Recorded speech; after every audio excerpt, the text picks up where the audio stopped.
उत्तर प्रदेश के चुनाव में दो सबसे बड़े चेहरे हैं, यूपी के मुख्यमंत्री योगी आदित्यनाथ और समाजवादी पार्टी के अध्यक्ष अखिलेश यादव। शुक्रवार को योगी ने अपने घर यानी गोरखपुर से नामांकन का पर्चा भरा। वैसे तो गोरखपुर राप्ती नदी के किनारे है, लेकिन योगी कहते हैं कि उन्होंने विकास की गंगा बहा दी है।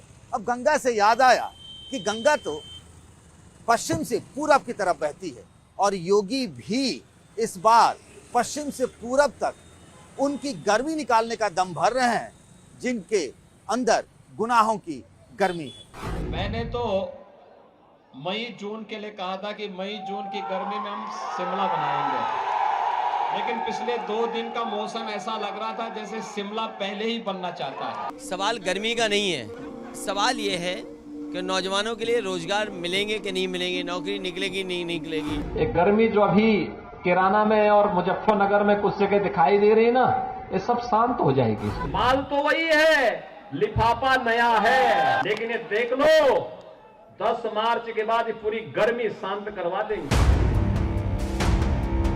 यूपी चुनाव से पहले अखिलेश यादव के खिलाफ बीजेपी ने कई मुद्दे उछाले। जनता जनार्दन जिसे कैच कर ले, मुलायम सिंह के राज में कार सेवकों पर गोली चलाने वाला एजेंडा आया। फिर ये भी कहा गया कि अगर समाजवादी पार्टी की सरकार आ गई तो फिर राम मंदिर नहीं बन पाएगा, जिसमें हम लोगों की सैकड़ों पीढ़ियां खप गई थी। अयोध्या में श्री राम जन्मभूमि पर भगवान राम के भव्य मंदिर के निर्माण का। अखिलेश की सरकार आएगी तो मंदिर बेहतर बन जाएगा और जल्दी बन जाएगा। किसान आंदोलन के कारण ये चर्चा तेज थी कि पश्चिमी यूपी में बीजेपी की जीत की राह आसान नहीं है। मतलब बीजेपी अपने ही मजबूत किले में घिर गई है। अखिलेश यादव और जयंत चौधरी का संगम काम कर रहा है। इधर पूर्वांचल से स्वामी प्रसाद मौर्य और दारा सिंह चौहान जैसे नेता बीजेपी छोड़कर समाजवादी पार्टी में चले गए। ऐसा माहौल बना कि पिछड़ों का बीजेपी से मोहभंग होने लगा है। योगी के अयोध्या के बदले गोरखपुर से लड़ने के फैसले के बाद तो जैसे अखिलेश को लगा कि हम सत्ता में आने वाले हैं। और हमें लगता है सरकार के लोगों को पहले ही पता लग गया था कि यहाँ पर स्वामी प्रसाद मौर्य जी के साथ, धर्मपाल सैनी जी के साथ, धर्म सिंह सैनी जी के साथ बड़ी संख्या में लोग आ रहे होंगे। हमारे मुख्यमंत्री पहले ही गोरखपुर चले गए, हालांकि उनकी किसी ने टिकट बुक कर रखी है। गोरखपुर से अमित शाह और योगी आदित्यनाथ ये मैसेज देने में कामयाब रहे कि हम साथ साथ हैं। टिकटों के ऐलान के बाद बीजेपी ने अब अपनी रणनीति बदल ली है। अब सारा फोकस कानून और व्यवस्था के मुद्दे पर टिक गया है। ये समाजवादी पार्टी की दुखती रग रही है। अब इसी दुखती रग के आसपास योगी के चेहरे को आगे कर बीजेपी अखिलेश के खिलाफ चुनावी चक्रव्यूह रचने लगी है। 2017 के पहले उत्तर प्रदेश का कोई भी व्यक्ति जब बाहर जाता था, गोरखपुर का कोई भी व्यक्ति कहीं बाहर जाता था, उसको बहुत ही दृष्टि से देखा जाता था। एक जो पहचान कुछ लोगों ने गोरखपुर की या उत्तर प्रदेश की बना दी थी। यूपी में बीजेपी के लिए कानून और व्यवस्था का मुद्दा वो चुनावी डोर है जिसके आखिरी छोर पर हिंदुत्व ही आ जाता है। पूरब में मुख्तार अंसारी और अतीक अहमद जैसे चेहरे हैं, तो पश्चिम में 2013 में अखिलेश सरकार में हुए मुजफ्फरनगर के दंगे।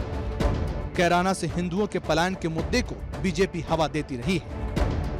समाजवादी पार्टी के सांसद आजम खान जेल में है और बीजेपी सरकार ये मैसेज दे रही है कि कोई भी कितना ताकतवर क्यों न हो, सबसे ऊपर कानून का राज है। मैं आज उत्तर प्रदेश की जनता को कहने आया कि आजम खान, अतीक अहमद, मुख्तार अंसारी, ये सारे भारतीय जनता पार्टी के शासन में, योगी जी के शासन में जेल की सलाखों के पीछे। कोई संभावना नहीं है अखिलेश बाबू, कोई संभावना नहीं है। पश्चिमी यूपी में विधानसभा की 136 सीटें हैं और पूर्वांचल में 130। कुल मिलाकर विधानसभा की 266 सीटें पिछली बार बीजेपी और उसके सहयोगी दलों ने 209 सीटें जीत ली थी।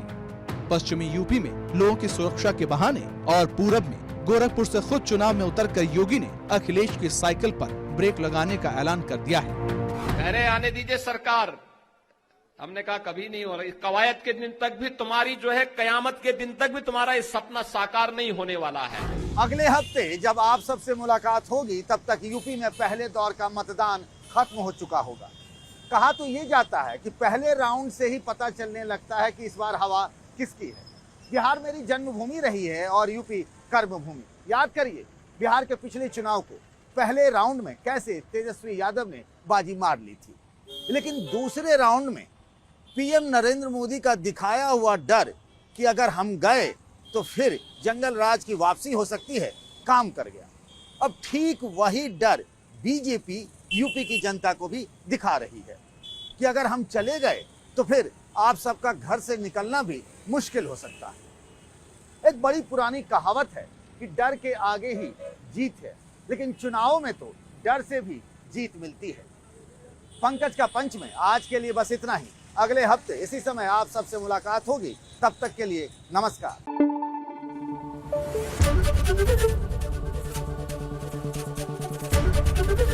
एबीपी न्यूज आपको रखे आगे।